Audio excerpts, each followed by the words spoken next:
Look carefully at this man. He's in the hospital and connected to a device. He is currently asleep. But after a while, he starts breathing, and it almost comes to a stop. It's as if we can hear his whispers. At this point, chest and abdomen movement is minimal. From the outside, you might think that he is dying, but no. He just came out of a sleep apnea episode.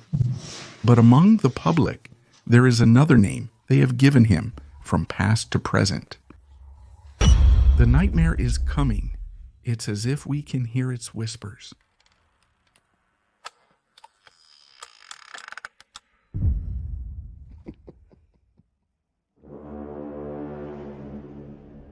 I saw it for the first time when I was a child at the foot of my bed in the shadows. It's very hard to describe it. It was in the darkness. It had no face. I woke up. I couldn't move. It was like I was paralyzed. Then I saw someone. They were coming toward me, and I couldn't escape because it was so dark. It was so strong.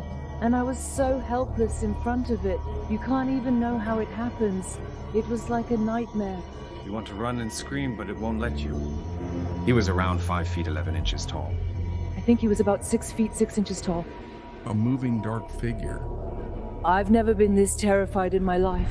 People generally described it this way: the state of not being able to wake up from sleep, or sleep paralysis. You're awake, but you can't move, you can't scream. You think it's a dream, but no, you're actually awake. Then you start to panic. After that, you feel hopeless, as if you'll never be able to get out of this situation.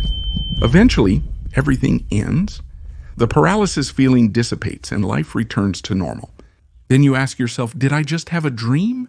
Were these things a dream? Some people, on the other hand, perceive it as if nothing ever happened. I've experienced a similar situation at least 2 or 3 times in my life. So why does this happen? This terrifying situation we experience is only felt when we're asleep. So no one who doesn't sleep ever experiences this situation. So is the problem with sleep itself? Sleep is a state where conscious mental activity stops. In other words, we can call it a state of unconsciousness. We can't be held responsible for anything while we're asleep, just like a dead person. The only thing we know about sleep is that our body needs it, but we have no information about how the mind behaves at that moment. Dreams can feel like they last for years or mere seconds, leaving you with vivid emotions upon waking, whether from a pleasant reverie or a terrifying nightmare. You may not dream at all, or worst of all, you may die in your dream. This complicated system doesn't give you a choice about any of these things. So could that inability to move when you wake up be your mind taking away your ability to make choices for a moment? Is that why we can't react at all? Maybe the reason for all this is something else. This drawing from 1781 belongs to the artist Henry Fuseli. Its name is The Nightmare's Demon. In the picture, we see a woman in a deep sleep. Her arms are thrown back. On her chest, something resembling a demon or a monkey is sitting.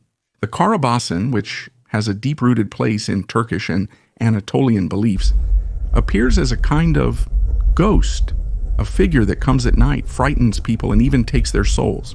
According to belief, the Karabasan comes into people's dreams at night, catches them defenseless in their sleep, and sits on them, preventing them from breathing.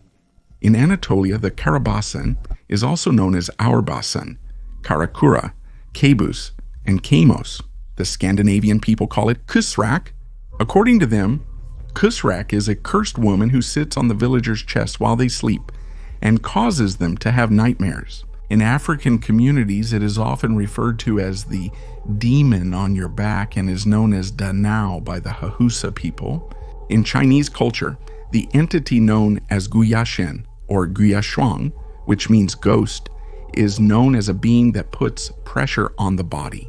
In Japanese culture, it is referred to as Kane Shibari, which comes from the words Kane and Shibari. Its meaning is bound or kept tied up. The only common point in all of them is the pressure on the chest and the experience of being unable to move. For some people, this is sometimes experienced as a trauma.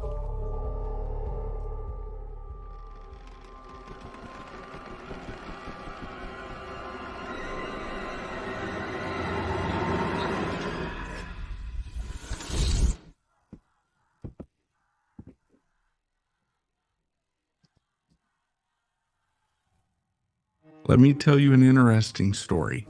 Right after World War II in 1953, the Laotian Civil War broke out. After the 1975 end of the Laotian Civil War, most Laotian villagers fled as refugees to Thailand and the United States. But just when they thought they had escaped, other bad things started to happen to them. Many Hmong men in their 20s and 30s were dying in their sleep for unknown reasons. The cause of their deaths could not be found. According to Pumon Kalkin, the thing that pressed on their chests and strangled them to death was a demon. It would catch them defenseless while they were asleep.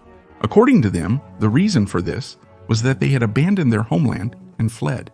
This was mentioned in the article called Night Nightmare from January 8th, 1981. It was January 8th. My wife had stayed up late watching television and had gone to bed. Before long, I could hear her struggling to breathe. It was extremely loud. We shook her, but couldn't do anything. Her healthy 47-year-old husband had suddenly died. Some attributed these deaths to the stress of war, while others blamed the chemical gases used in the war. However, this theory was not supported by doctors. According to Dr. Larry Livman, nerve gas would not cause this. Moreover, why were only men affected by this gas, and why were these deaths happening only at night? The article went on to say, the fact that everyone experienced this while sleeping indicates that there was a problem with breathing, but neither possibility leaves any physical evidence, so no one could make any sense of what happened. After what happened, the movie Nightmare on Elm Street, which I think everyone knows, was made in 1984. Of course, there is a scientific explanation for all of this. It's called sleep paralysis. Sleep paralysis is more common than you think, but it definitely doesn't cause any harm. Throughout the night, we go through different stages of sleep.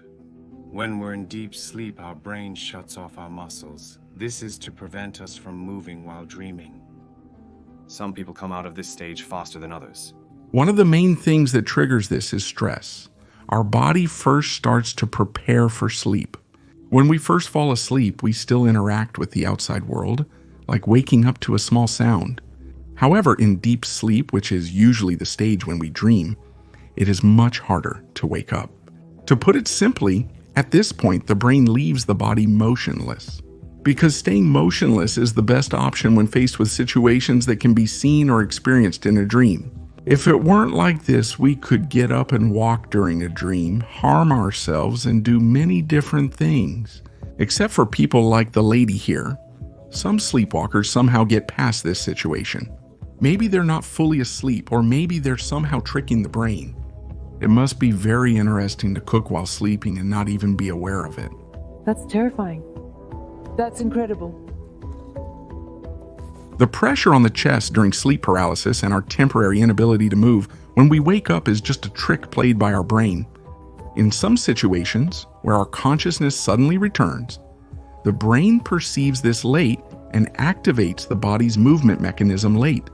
This causes us to be awake but unable to move. Science currently explains this condition as sleep paralysis. What's interesting is that in such situations, people sometimes feel pressure on their chest and see shadowy figures.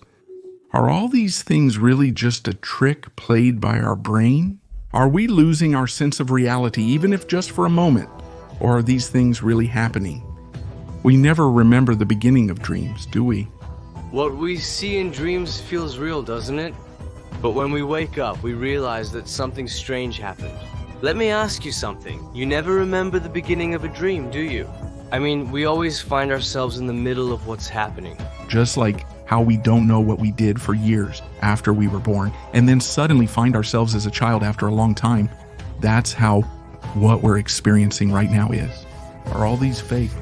Maybe we've been dreaming for a while. Maybe we've always been in a dream. Of course, this is a very deep topic, and let's save it for another video.